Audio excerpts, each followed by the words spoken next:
여러분, 누군가를 용서하는 일이 여러분에게는 어떠신가요? 좀 쉬운가요? 어려운가요? 아마 우리 인생에서 좀 가장 풀기 어려운 숙제 중 하나가 용서하지 않을까요? 그 심리학적으로 봐도 그럴 수밖에 없는 게 인간이 그 얻은 기쁨보다 뭔가 곧 잃은 그런 슬픔 속에서 고통을 상처나 그런 걸 받았을 때 고통을 2배나 크게 느낀다고 합니다. 거기다가 이제 상처받은 기억들은 좀 우리 뇌 속에서 좀 계속 재생되면서 우리를 또 그 감정을 계속 불러일으키죠. 화나게 하고 또 힘들게 합니다. 그래서 우리가 용서를 못하는 게 뭔가 내 그릇이 작나 뭐 성격이 나쁘나 이런 문제가 아니라 우리 뇌가 우리를 보호하려고 본능적으로 저항하는 것이라고도 합니다. 그래서 용서할 수 없어라는 이 마음은 어쩌면 인간에게 너무나 자연스러운 마음일 수 있습니다. 저 역시 예전에는 뭐 더 심했는데 억울한 일을 당했을 때 그 뒤끝이 있다고 하죠. 몇 년이 지나도 가끔 그 기억이 떠오르면 다시 화가 나고 뭔가 또 화가 나면 또 몸까지 아프던 그런 시절이 있었습니다. 그래서 흔히 이 분노를 품고 있는 것은 내가 독약을 마시고 상대방이 죽기를 기다리는 것 같다고도 말을 하기도 합니다. 그런데 놀랍게도 오늘 사도 바울 역시 우리와 똑같은 이 감정의 소용돌이를 겪었다는 것입니다. 오늘 본문인 이 고린도후서의 배경을 짧게 보면 바울이 고린도 교회를 방문했다가 어떤 한 사람에게 뭔가 이제 안 좋은 일을 당하게 됩니다. 네, 그걸 정확히 설명은 하고 있지 않지만 대부분 뭔가 공개적인 모욕이나 그 리더십에 대한 비난을 당하고 좀 큰 상처를 입은 상태였다고 합니다. 그래서 그 교회를 이제 고린도후서 이제 교회를 떠나서 이제 나중에 이 편지를 보내게 되는데요. 근데 오늘 본문 5절에서 바울은 이 사건을 좀 개인적인 그런 자존심의 그런 문제로 치부하지 않습니다. 5절 함께 읽을게요. 같이 읽겠습니다. 근심하게 한 자가 있었을지라도 나를 근심하게 한 것이 아니요 어느 정도 너희 모두를 근심하게 한 것이니 어느 정도라 함을 내가 너무 지나치게 말하지 아니하려 함이라. 바울은 그 자신이 겪은 일이지만 이 일을 공동체 전체의 아픔으로 바라봅니다. 왜냐하면 이 교회 안에는 늘 다양한 생각들이 존재하죠. 그러다 보니까 이 바울을 지지하는 다수와 그렇지 않은 그 바울을 비난했던 그 사람 편에 선 그 소수가 갈등하면서 교회가 쪼개질 위기에도 처할 수 있는 것이기 때문입니다.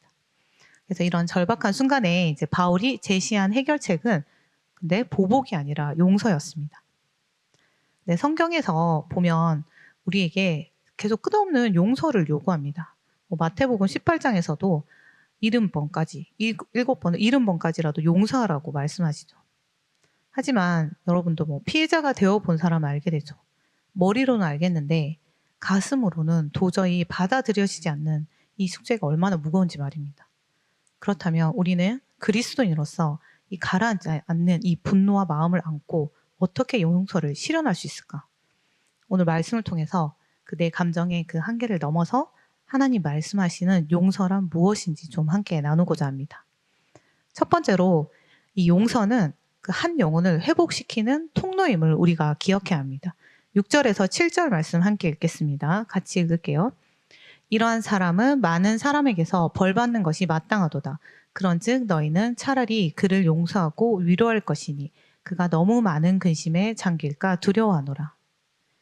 이 6절에 나오는 벌받는 것이 마땅하도다. 이 말은 죄를 지었으니 혼나는 게 당연하다는 말이죠. 그렇죠. 이제 잘못하면 벌받는 게 당연하죠. 그런데 이어지는 말이 용서하라. 아니, 벌받는 게 당연하니까 용서하라. 이게 무슨 말인가 이렇게 생각할 수 있는데 이제 다른 영어 성경이나 원어를 좀 살펴보면 이 구절은 그가 받은 벌은 다수에 의해서 그가 받은 벌은 그것으로 이미 충분하다는 뜻입니다. 그래서 바울은 지금 이제 그 사람의 죄를 적당히 눈 감아주고자 하는 말이 아닌 거예요.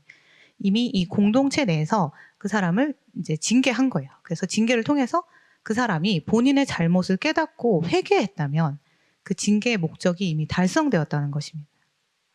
그러니 이제 그 비난을 멈추고 그를 용서하고 위로하는 그 단계로 넘어가야 한다는 권면인 것입니다. 바울이 이토록 그 용서와 위로를 그 권하는 이유가 있습니다. 이 징계가 필요 이상으로 길어지면 길어질수록 이게 회개한 영혼이 다시 일어설 수 있는 게 아니라 오히려 극도의 슬픔과 절망에 좀 압도되어서 신앙 자체를 포기해 버릴 수도 있기 때문입니다. 여러분, 우리가 종종 이 징계한다, 벌 준다는 것을 복수나 좀 응징, 대가로 생각할 때도 많은데요. 그 세상의 그 사법 시스템조차도 이 징계의 가장 큰 목적 중 하나를 교화와 복귀에 두고 있습니다. 잘못한 사람이 반성하고 올바로 다시 서서 그래서 다시 사회라는 이 공동체의 일원으로 돌아오게 돕는 것이 징계의 그 참된 목적 중 하나입니다. 그래서 성경 속에 이 하나님의 마음도 이와 같습니다. 구약의 예언서들을 보면 이 하나님을 떠난 사람들에게 이 심판의 메시지가 쏟아져서 간혹 사람들은 좀 두려움에 휩싸이기도 합니다. 하지만 그 무서운 심판의 메시지 뒤에는 그 하나님의 그 진심 어린 초대가 뒤따릅니다. 내게 돌아오라. 내가 너희를 다시 회복시키시라. 내게 돌아오라고 이렇게 이야기하십니다. 그래서 여러분, 하나님은 벌을 주는데 진심인 분이 아니라 우리를 다시 살려내는데 진심이신 분입니다. 그 요한복음에 간음하다가 끌려온 여자 기억하시나요? 사람들이 이제 그 여자를 이제 공개적으로 돌로 치려고 하자 예수님께서 너희 중에 죄 없는 자가 먼저 돌로 치라고 합니다. 그 한마디에 이제 기세등등하던 사람들이 하나둘 돌을 내려놓고 떠나게 됩니다. 왜일까요? 우리 중 누구도 이 완벽한 심판자가 될 수 없으며 우리 또한 언제든 그 연예인의 자리에 설 수 있는 죄인이기 때문입니다. 근데 우리는 근데 누군가 실수를 하면 그 사람의 이름 앞에 아주 강력한 꼬리표, 이 태그를 붙여버리게 됩니다. 뭐 공동체 안에서도 만약에 어떤 애가 뒷담화를 많이 하면 쟤는 뒷담화 하는 애, 아니면 뭐 우리 공동체 민폐를 끼치는 애, 아니면 믿을 수 없는 애. 근데 문제는 이제 그 사람이 만약 진심으로 회개하고 돌아왔음에도 우리 마음속에 태그가 그 꼬리표가 잘 업데이트 되지 않는다는 것입니다. 하지만 오늘 바울이 말하는 것은 그 사람의 잘못에 대한 대가는 이미 충분히 치러졌으니 이제 우리가 해야 할 일은 그 사람의 이름표를 용서받은 자, 우리의 형제 자매로 업데이트 해줘야 된다는 것입니다. 그래서 여러분, 용서하라는 것은 죄를 없던 일로 하라는 그런 무책임한 말이 아니라 무너진 한 사람을 다시 하나님의 사람으로 일으켜 세우는 회복의 통로가 되는 것입니다. 두 번째로는 우리가 기억해야 할 것은 용서는 하나님을 향한 순종의 통로라는 것입니다. 여러분, 이제 바울은 이 회개한 영혼을 향해서 단순히 이제 벌을 멈추라고만 하지 않습니다. 8절 말씀 함께 볼게요. 같이 읽겠습니다. 그러므로 너희를 권하노니 사랑을 그들에게 나타내라. 바울은 단순히 이 용서해 주라는 수준을 넘어서 이 적극적으로 사랑을 그들에게 확실하게 보이라고 하는 것입니다. 이제 성경이 온통 사랑 이야기로 많죠. 하나님이 주신 가장 큰 계명도 사랑이고 심지어 뭐 원수까지도 사랑하라고 하십니다. 그리고 요한일서 4장 8절은 아예 직접적으로 선포하죠. 하나님은 사랑이심이라. 하지만 우리가 흔히 사랑이라고 하면 좀 간질간질하고 그런 감정 정도로 생각하기도 합니다. 아니면 뭐 내가 기분 좋을 땐 할 수 있는 그런 친절 같은 그런 느낌. 하지만 이제 성경에서 말하는 하나님의 이 변함없는 사랑이 그 헤세드의 하나님을 이해하면 좀 이야기가 달라집니다. 이 헤세드라는 단어는 단순한 감정의 표현이 아닙니다. 이것은 관계 안에서 끝까지 지켜내야 할 책임에 초점이 맞춰져 있습니다. 왜냐하면 여기서 말하는 진짜 사랑이랑 다른 사람의 유익을 위해서 나 자신을 내어주는 것이기 때문입니다. 말하자면 이런 것, 누군가 나에게 큰 잘못을 해서 우리 사이에 신뢰가 완전히 깨지면 그 우리 마음엔 당연히 나도 똑같이 해줄 권리나 아니면 관계를 끊어버릴 그런 정당한 이유가 생기게 됩니다. 이른바 뭐 손절할 권리 같은 거죠. 하지만 그 헤세드의 사랑은 내 권리를 주장하기보다 하나님과의 약속을 먼저 바라보는 것입니다. 하나님이 나를 포기하지 않으신 것처럼 나도 그 사람을 포기하지 않기로 결정하는 것입니다. 그리고 바울은 오늘 용서야말로 하나님 명령하신 이 사랑에 대한 확실한 순종의 증거가 된다고 이야기하는데요. 9절 말씀 같이 볼게요. 같이 읽겠습니다. 너희가 범사에 순종하는지 그 증거를 알고자 하여 내가 이것을 너희에게 썼노라. 바울은 왜 이 용서의 결단을 순종의 증거와 연결했을까요? 왜 용서가 순종의 가장 확실한 증거가 될까요? 그것은 우리의 믿음의 대상이신 예수 그리스도께서 바로 이 용서를 통해 하나님을 향한 그 순종의 정점을 보여주셨기 때문입니다. 예수님의 삶은 그 하나님 아버지의 뜻에 대해서 철저히 순종하는 그런 과정의 삶이었어요. 근데 그 순종이 가장 빛나고 완벽하게 성취된 자리가 어디인가요? 빌립보서 2장 8절에 이렇게 말합니다. 사람의 모양으로 나타나사 자기를 낮추시고 죽기까지 복종하셨으니 곧 십자가에서 죽으심이라. 바로 십자가 그 자리입니다. 그럼 예수님이 십자가에서 완성하신 그 순종의 구체적인 내용이 무엇인가요? 무엇 때문에 그 엄청난 고통을 참으시면서 자기 목숨까지 내놓으셨나요? 바로 우리의 용서를 위해서였습니다. 예수님이 하나님 말씀에 죽기까지 순종하셨기 때문에 아담 이후에 하나님과 우리 사이를 가로막던 그 죄의 담이 허물어지고 우리가 용서받게 되온 것입니다. 결국 예수님에게 순종이란 단순히 하나님의 명령을 따르는 행위가 아니었던 것. 하나님의 성품이 그 헤세드, 그 변함없는 사랑을 위해서 자신의 생명이라는 가장 소중한 권리를 포기하고 죄인인 우리에게 그 유익을 내어주시는 그 용서의 제사를 드린 것입니다. 그럼 여러분, 하나님께서 예수 그리스도를 통해 우리를 구원하셨음을 정말로 믿으십니까? 그 사랑을 믿으신다면 이제 여러분에게 용서는 더 이상 선택이나 감정의 문제가 아닙니다. 용서는 내가 하나님의 성품을 닮아 그분께 받은 사랑을 세상으로 흘려보내는 순종의 통로가 되는 것입니다. 세 번째로 우리가 기억해야 할 것은 용서는 사탄의 계략을 무너뜨리는 가장 강력한 무기라는 사실입니다. 근데 여러분, 우리가 이 순종의 길, 즉 용서로 나아가지 못할 때 그럼 어떤 일이 벌어지는가? 바울은 11절에서 이제 그 상황을 이야기합니다. 11절 함께 볼게요. 이는 우리로 사탄에게 속지 않게 하렴이라. 우리는 그 계책을 알지 못하는 바가 아니로라. 바울은 지금 이 용서의 문제를 단순히 좀 참아. 그래, 네가 더 나은 사람이니까 그냥 네가 참아. 이런 식의 뭔가 도덕적 수양의 그런 차원에서 말하는 것이 아닙니다. 바울은 용서를 우리 삶에서 벌어지는 치열한 영적 전쟁의 관점에서 바라보고 있습니다.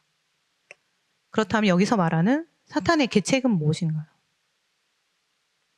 사탄은 그 내 마음과 우리 공동체 안에 자주 이 정의라는 가면을 쓰고 찾아옵니다. 저 사람은 잘못했으니까 벌을 받는 게 마땅하지. 아니, 어떻게 저런 사람이 아무 일 없었다는 듯 다시 받아줘. 그건 공정하지 않아. 이런 생각들이 처음에는 굉장히 정당하고 되게 날카롭게 비판하는 것 같고 그렇게 보일 수 있습니다. 하지만 여기에 하나님의 마음인 용서가 빠지게 되면 그것은 금방 미움과 정죄인 이 도구로 변질되고 마는 것입니다. 그래서 사탄의 진짜 목적은 가해자를 벌하는 것이 아닙니다. 가해자는 절망에 빠뜨려 죽이고 피해자의 마음은 미움과 분노로 채워서 결국 우리 또한 죄를 짓게 만드는 것입니다. 그렇게 해서 그리스도의 몸된 이 공동체 전체를 무너뜨리는 것, 이것이 사탄의 시나리오인 것입니다. 여러분, 용서가 정말 어려운 게 맞습니다. 하지만 우리가 용서를 포기하고 미움과 분노 그리고 정죄하는 마음을 붙잡고 있는 순간 사탄은 우리 마음 속에 합법적인 거처를 마련하게 되는 것입니다. 그래서 나에게 상처 준 사람에 대한 분노를 계속해서 묵상하는 그 순간 우리는 하나님의 뜻이 아닌 사탄의 계략에 말려들게 되는 것입니다. 그래서 용서는 이 사탄을 한 방에 날려버리는 강력한 그 카운터 어택이 되는 것입니다. 카운터 어택은 반격하는 거죠.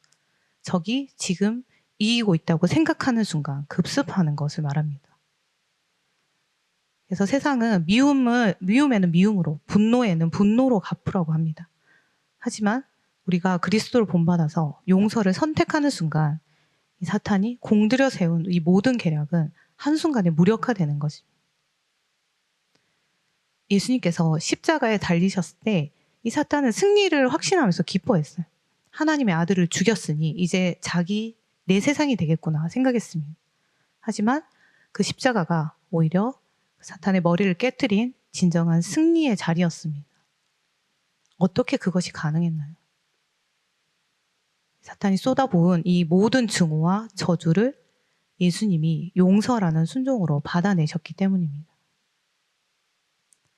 여러분, 이제 말씀을 맺겠습니다.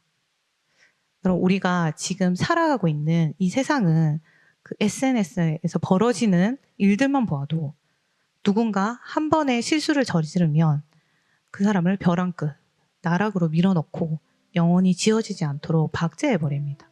심지어는 죽음으로도 몰고 갑니다. 그래서 용서가 사라진 시대, 스스로 옳다고 생각하고 정죄하고 그게 정의가 되어버린 시대를 우리가 살아가고 있습니다. 계속 말했던 것처럼 용서가 쉽지는 않습니다. 하지만 내 상처받은 그 감정에만 매몰되면 용서는 거의 불가능에 가깝습니다. 감정이 내 몸과 마음을 지배하며 복수하고 싶고 끝까지 미워하고 싶고 분이 풀리지 않습니다. 저 역시 그런 경험이 있기에 그것이 얼마나 좀 고통스러운지 너무나 잘 알고 있습니다. 하지만 미움은, 분노는 결국 나를 먼저 태워버립니다. 그 에너지는 내 영혼을 갉아먹고 나를 병들게 할 뿐인 것입니다. 그렇게 우리는 나를 보는 대신에 예수 그리스도를 바라보아야 합니다. 나를 살리시기 위해 하늘의 모든 권리를 포기하시고 십자가의 순종을 택하신 그분의 사랑을 바라볼 때 우리가 비로소 이 상황이 사람 대 사람의 문제가 아니라 우리가 영적 전쟁임을 깨닫게 되는 것입니다. 그래서 내 앞에 있는 상대가 아니라 그 이면에서 우리를 무너뜨리려는 그 사탄의 계략을 보게 되는 것입니다. 여러분, 누군가로 인해 상처를 받고 분노가 치밀어 오를 때 그 마음이 가는 대로 내 자신을 내버려 두지 마십시오. 그 상한 마음을 즉시 하나님께 가지고 나오시기 바랍니다. 용서에 이르기까지 아주 오랜 시간이 걸릴 수도 있습니다. 그래도 괜찮습니다. 분노든 미움이든 무슨 마음이든 그것을 가지고 하나님 앞으로 나가는 것을 포기하지 마십시오. 기도의 자리에서 내가 너무나 미워하는 상대방의 이름을 부르며 내 분노를 쏟아내는 것 자체가 이미 카운터 어택의 시작인 것입니다. 사탄이 여러분의 분노에 기름을 부으면서 이제 조금만 더 하면 이 사람도 이 공동체도 무너뜨릴 수 있겠군 하고 기뻐할 때 그때가 바로 승부의 시점입니다. 사탄이 방심하고 있을 때 여러분의 품속에 숨겨두었던 그 용서라는 그 비밀 병기를 꺼내 드시기 바랍니다. 그리고 그 사탄의 가슴에 강력한 카운터 어택을 날리시기 바랍니다. 이렇게 우리가 하나님의 말씀에 순종해서 용서를 선택할 때 우리를 짓누르던 그 미움과 분노는 떠나가고 그곳에 하나님 나라의 평강이 임할 줄 믿습니다. 이번 한 주도 많은 관계 속에서 용서가 되지 않는 상황들을 마주할 때마다 예수 그리스도를 묵상하시기 바랍니다. 그래야 이번 한 주 예수님이 이미 승리하신 그 기쁨을 함께 누리는 여러분이 되시기를 예수님의 이름으로 축복합니다.